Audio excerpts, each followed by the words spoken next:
Good morning, guests. I'm Eleanor Powell, and today I'm here to present to you the economic state, as well as the similarities and differences of two countries, Singapore and Mali. These findings were developed from data from the World Bank. I will explore how the income per capita for each country has changed over time, and the reasons for this. I will then consider policies that would likely improve Mali, the poorer country of the two. But first, I'll present to you a brief overview of the economic growth and how countries achieve this. National economic growth occurs when there is an increase in the goods and services produced in a country. This growth is most commonly measured by the percentage change in real GDP. An increase in the production of goods and services within a country can result from increased factors of production, advanced technologies, or an improvement in the other fundamentals of a nation.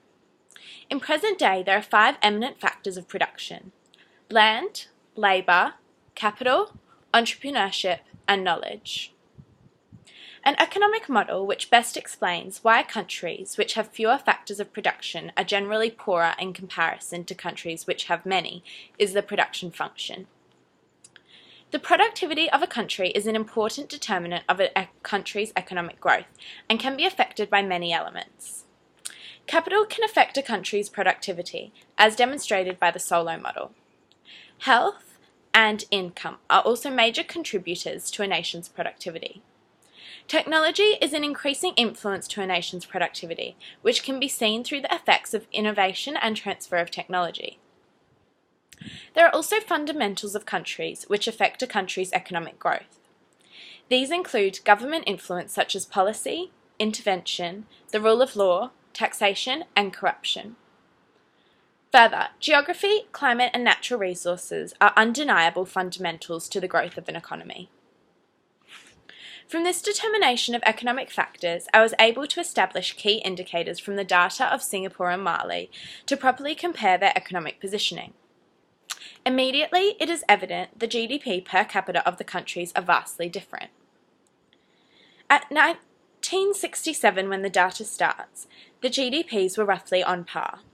However, from this point, Singapore rapidly grew to a GDP per capita of just under 60,000 current US dollars. In comparison, Mali's growth was relatively stagnant, currently sitting at 700 US dollars. The income per capita followed the same growth patterns, with Singapore's adjusted net national income per capita sitting at just under 50,000 current US dollars and Mali's at 500. So how did this disparity develop? I'll investigate this through the differing factors of production. Land was measured by agricultural land and agricultural value added. Mali has a great deal more agricultural land than Singapore, and the agricultural value added is 50% of the GDP for Mali, as opposed to less than 1/10 of the percentage for Singapore. In relation to labour, the life expectancy in Singapore and Mali are 82 and 29 respectively. This is a huge difference. Mali currently spends 7% of their GDP on health, whereas Singapore spends around 5%. Although Mali has consistently spent more on health as a percentage of GDP than Singapore over the last 4 decades, because of its GDP being so low, the actual amount being invested is very small. Therefore, the level of health is much lower. Mali also has a significantly higher fertility rate than Singapore. The births per woman is approximately 6 for Mali and 1 for Singapore. This pattern is consistent with poverty-stricken countries, as generally, women give more births because not as many of their children will survive. However, this has diluted capital for Mali and led to a much higher population than Singapore. The capital of the two countries is measured through the gross domestic savings. Singapore has a significantly higher savings rate, which has grown over time and is currently 50% of the GDP. This is in comparison to Mali, where savings have widely fluctuated over time, though the rate is currently sitting at 20% of GDP.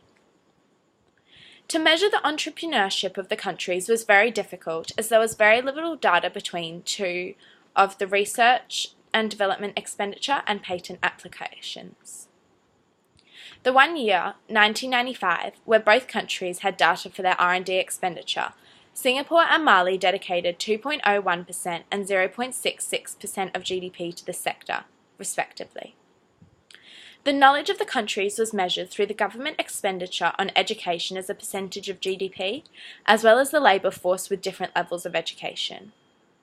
There is a big gap in time in the data for the government expenditure on education, but presently Mali dedicates a higher percentage in comparison to Singapore. Again, however, because Mali's GDP is so low, this does end up being much less. The labour force with a primary education in Singapore is 19.79%.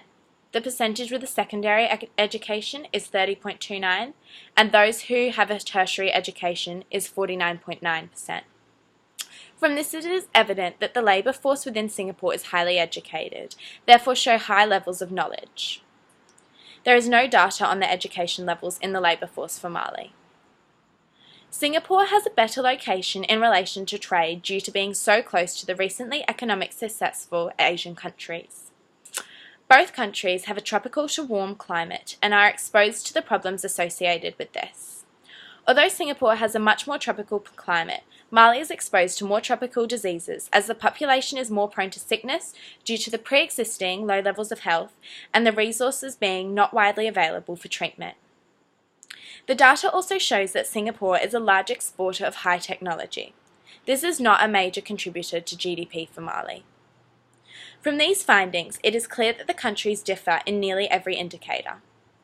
To improve Mali's economic growth, it is suggested that they adopt technologies from other countries to increase productivity and thereby develop economic growth in the future. The country should initially imitate technologies appropriate to their production sector. Although this is not expensive as inventing the new technologies, there will still be capital required to find, imitate, and implement these technologies. Mali should find the already established and therefore cheaper technologies that will be the most beneficial to their productivity. From this increased output, Mali can then imitate newer technologies and implement these to other sectors, such as health. Initially, when Mali devotes a fraction of the workforce to the R&D sector, productivity will show a preliminary drop, resulting in a short-run decrease in output. However, as time passes, productivity will increase at a faster rate than before and surpass the previous level.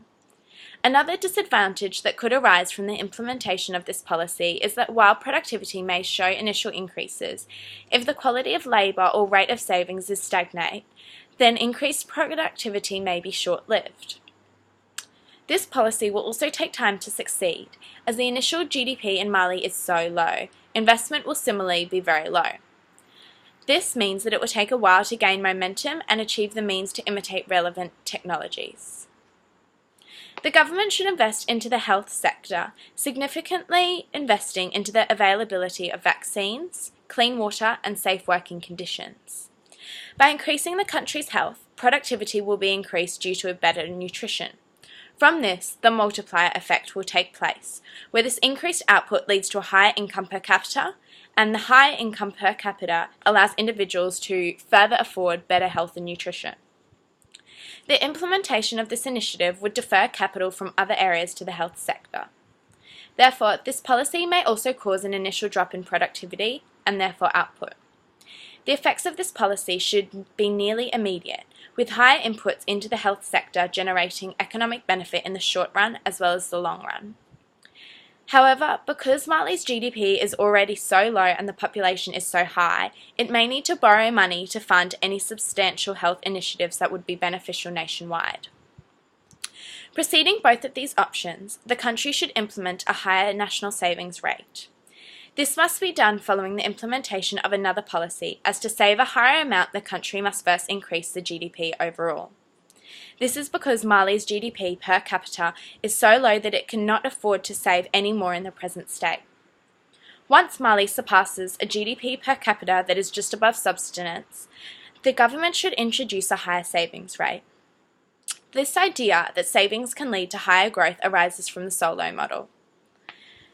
The long-term nature of this strategy is a setback for this policy's application. The opportunity cost of this policy would be the foregoing further investment of newly increased capital into other areas. It is recommended that the country implement the policy that would return the most to the productivity of the country, therefore generating a higher GDP and allowing for further investment into other areas in the future. This policy would be investing into the R&D sector and imitating technologies. This policy will show the highest returns in the shortest period of time. Thank you.